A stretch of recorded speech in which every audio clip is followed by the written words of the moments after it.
गणपति बाप्पा मोरया। दोस्तों, गणेश चतुर्थी का उत्सव चल रहा है। कुछ ही दिनों पहले गुरु पूर्णिमा थी और आज टीचर्स डे भी मनाया जा रहा है। तो मैंने सोचा कि अपने सारे स्टूडेंट्स और व्यूअर्स को मैं एक बहुत ही इंटरेस्टिंग कहानी बताऊं। तो मेरी आज की कहानी के किरदार श्री गणेश तो है ही, किंतु इस कहानी के मुख्य किरदार है ऋषि वेदव्यास। ऋषि वेदव्यास हमारे हिंदू कल्चर और रिलीजन के बहुत ही इंपॉर्टेंट ऋषि रहे हैं। उन्होंने हमारे चारों वेद लिखे, 18 पुराण लिखे और महाकाव्य ग्रंथ महाभारत भी ऋषि वेदव्यास की ही रचना है। श्रीमद् भागवतम भी ऋषि वेदव्यास ने ही लिखा है। तो यह कहानी तब की है जब ऋषि वेदव्यास चाहते थे कि उनका महाकाव्य ग्रंथ महाभारत श्री गणेश लिखे। वो यह रिक्वेस्ट लेकर, प्रार्थना लेकर श्री गणेश जी के पास गए। श्री गणेश जी ने उनकी यह प्रार्थना स्वीकार की, किंतु उनकी एक शर्त थी और वह शर्त यह थी कि वे निरंतरता से ही उन्हें वह श्लोक बताएंगे और निरंतरता से ही श्री गणेश सारे श्लोक लिखेंगे। यह शर्त सुनकर कुछ देर ऋषि वेदव्यास सोच में पड़ गए, किंतु उन्होंने श्री गणेश जी की यह शर्त मानी, लेकिन अपनी एक शर्त भी रखी और वह शर्त यह थी कि श्री गणेश हर एक श्लोक को समझकर ही लिखेंगे। इसका तात्पर्य यह है कि बिना समझे श्री गणेश कोई भी श्लोक नहीं लिखेंगे। तो इंटरेस्टिंग बात यहाँ यह भी है कि इसी तरह महाभारत महाकाव्य ग्रंथ लिखना शुरू हुआ और लिखते समय जब भी श्री वेदव्यास थोड़े थक से जाते थे तो वे द्विअर्थीय श्लोक श्री गणेश जी से कहते थे। अब द्विअर्थीय श्लोक इस तरह होते थे कि श्री गणेश जी को वो श्लोक समझने में थोड़ा वक्त लगता था और फिर जब वो उस श्लोक को समझने के लिए सोचते थे और थोड़े से रुक जाते थे, तब श्री ऋषि वेदव्यास जी को भी थोड़ा आराम मिल जाता था। इसी तरह बहुत ही खूबसूरत तरीके से यह ग्रंथ लिखा गया। अब हमारी इस कहानी से 3 चीजें हम सीख सकते हैं। सबसे पहली बात जो हम इस कहानी से सीखते हैं वो यह है कि focus on the betterment of enrichment of life on earth.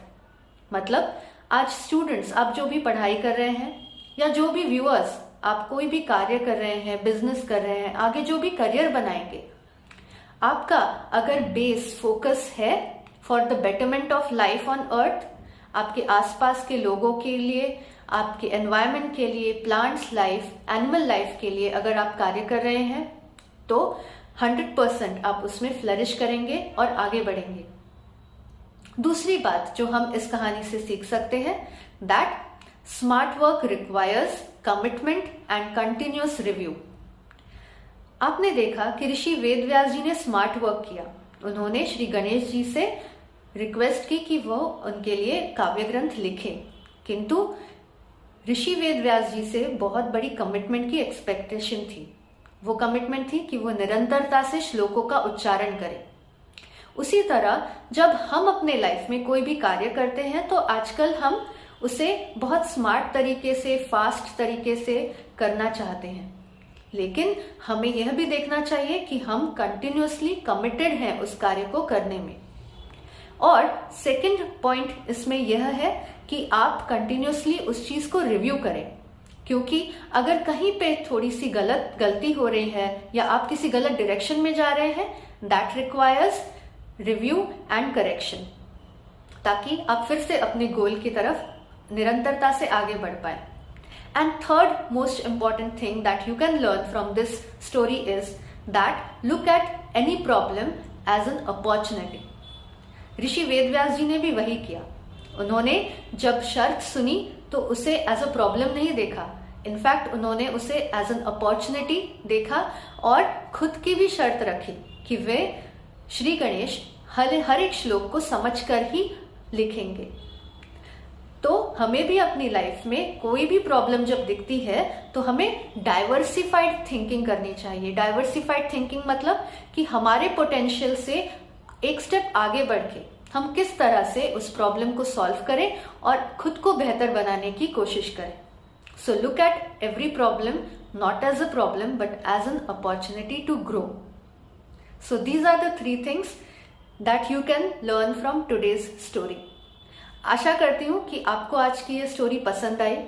Comment section में ज़रूर बताइए. Please share and subscribe to my channel.